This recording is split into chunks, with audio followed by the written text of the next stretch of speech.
Hello everyone, my name is Shelby and this is the series where I reveal what is inside these mystery pottery molds I found on Gumtree.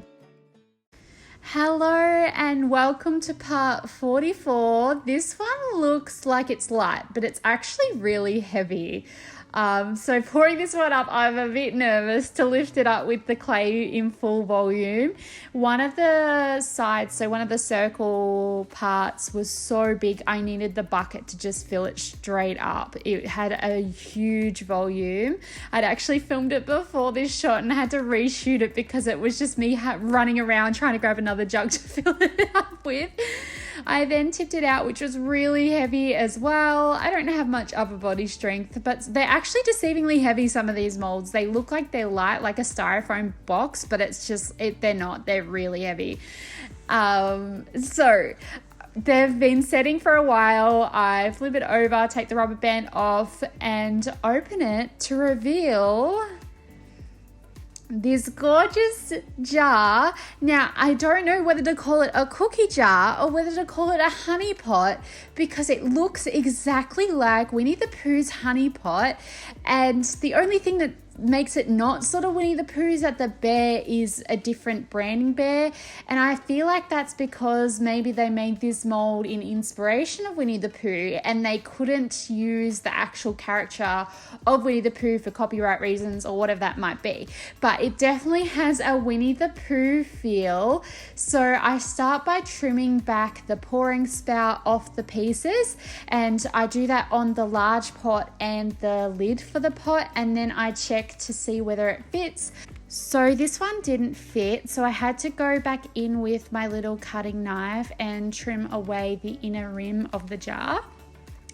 The reason why this one was a little bit thick and didn't sit properly initially was because all of these molds are new to me and sometimes I don't always know how long I should let the clay sit in the mold for.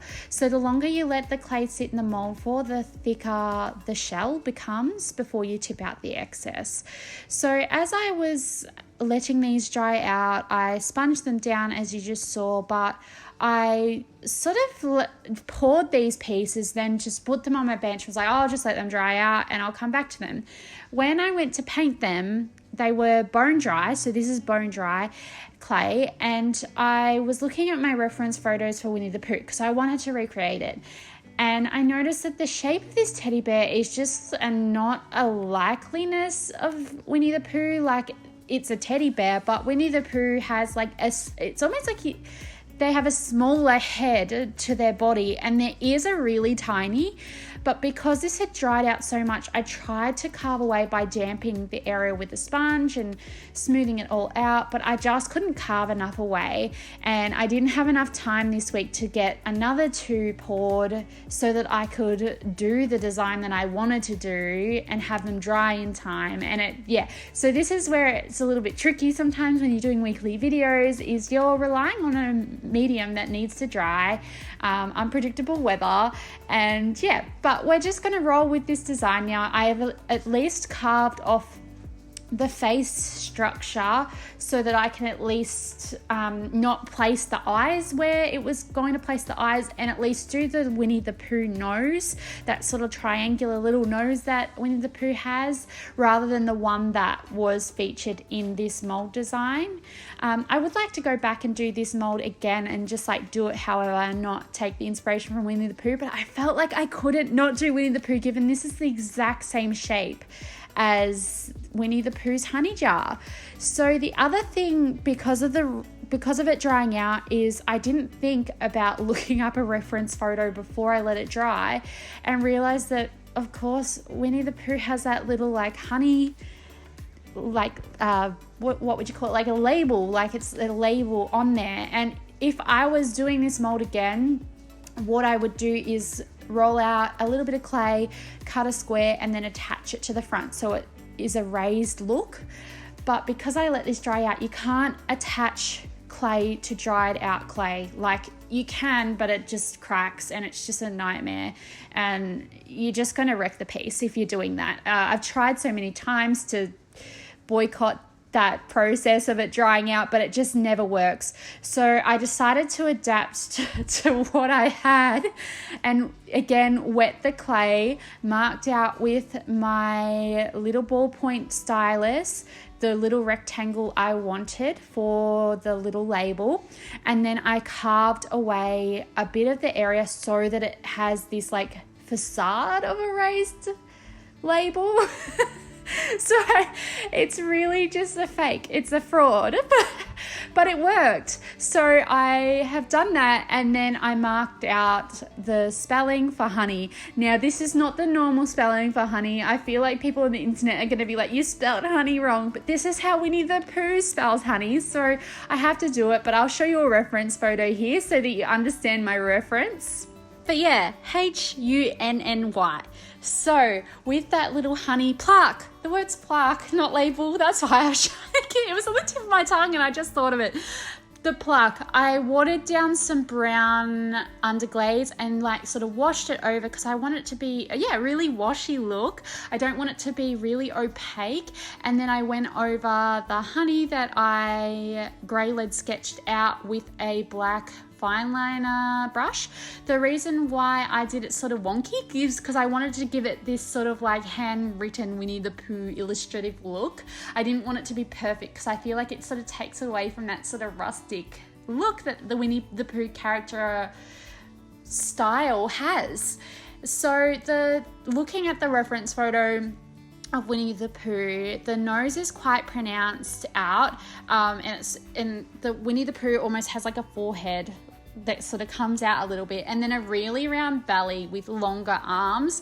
So this bear is just, it's not really Winnie the Pooh, but we can get the likeness at least, and you can kind of get the concept that we were going for. I went in with my fine liner brush again for the face and did the little pointy nose that Winnie the Pooh has, even though it's not sort of coming out like his face structure. I did that, and then I did some eyes with the ballpoint stylus. I didn't show this, but I ended up scraping the faces off like 10 times because I just felt like they weren't right, and they kept looking either like angry or sad or just not right. The eyes were too close together, the smiles were too weird. I don't know, I just could not get it right, but I finally just ended up settling because I think I had been looking at it for too long and was trying to get the likeness of Winnie the Pooh when the shape just didn't lend itself enough to look like Winnie the Pooh. But anyway, I'm rambling about how it doesn't look like Winnie the Pooh, but I want it to look like Winnie the Pooh. But I started glazing these pieces. They've been bisqued. I pour the glaze inside the pot part. This is just the clear glaze. And then I figure out where the lid is going to sit in the jar so that I know where to wipe the glaze away from so the lid doesn't stick to the main part of the jar. Once that was done, I dipped the little bear into the glaze, and then I went in with a sandy glaze color. Now this glaze it's perfection. It is so good. It's called Milk and Honey. I don't want to give it away that's the glaze I use, but it's called Milk and Honey by Spectrum Glazes, and it looks like a creamy honey when it comes out, and you have to see the transformation of these pieces because it's amazing. Now with the glaze, I'm not too worried about touching the bear too much because what it will do is sort of drip and sort of merge so it doesn't look like it's such a stark change from the clear glaze to the sort of honey glaze. Is that you want it to, I don't know, it kind of blends a little bit so it feels like it's consistent. It's not just like a sharp line. That's just an aesthetic choice, I guess. I just wanted it to feel like it was all cohesive, but the yellow that comes out of this glaze should really tie in with the warmer yellow that I've used on the bear. So I'm really excited because of the shape of this honey pot. It's got all these little ridges. I think that the glaze is going to settle really nicely in each sort of rivet and divot. I'm just looking forward to this because it's quite a simple piece, and I don't get to use glazes often in a really intentional way. Like I really want to use this so it's got that really soft illustrative, I don't know how to explain the feel, but just the softness but texture within the softness that looks like honey. So once I had glazed those, I sponged away any excess on the lid and the rim so that when I put the jar in the kiln, the lid doesn't adhere to the jar. It's the scariest part about firing a jar in the kiln, is that you want to make sure that there's no presence of glaze so that when you put it in the kiln, it doesn't fuse together, and you've just got this pot that is unusable pretty much. It just sits there and looks pretty. So I packed those in the kiln, and thankfully my kiln is just high enough at its peak point. So I had to put these jars right in the center, which means I pretty much wasted space in the firing. I had to squish things on either side, but it was a really tight fit anyway, but a bit of wasted space on the top level. So in the kiln they went.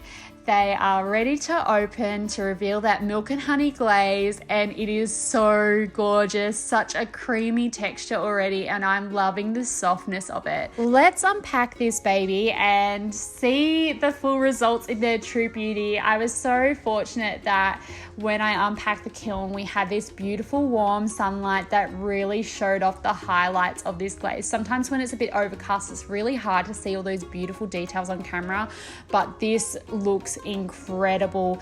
There's a really nice warmth underneath that really soft beige color, and something that I didn't mention was I didn't put glaze over the honey plaque, but the fact that I did that meant that the matte texture of the honey plaque sort of blended and made this cohesive feeling with the matte texture that is within this glaze. It just feels so cohesive and so lovely. As for the bear, I'm not really in love with it. You can probably hear that in the tone of my voice. I think that I should do the jars again, but really feed into the structural integrity of the piece as it is. I just think that it's got a likeness, but not enough to get away with it. It's not my style of face either. I don't like the style of face that I painted on it.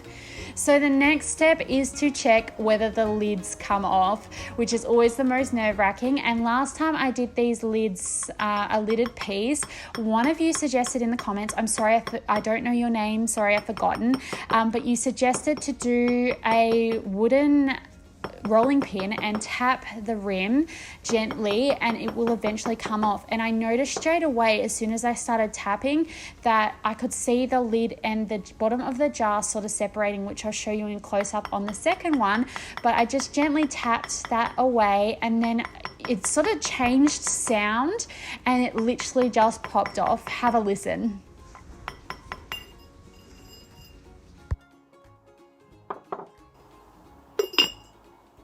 So here's our second jar. It's a little bit tricky to see, but you can kind of see that it was really tight, and then up at the top there, you can see it's starting to come away with the tapping. It's a life hack for pottery and getting the jar lid off. So thank you to that lovely subscriber that suggested this hack. I truly recommend it, to get a wooden rolling pin and gently tap to get your lids off.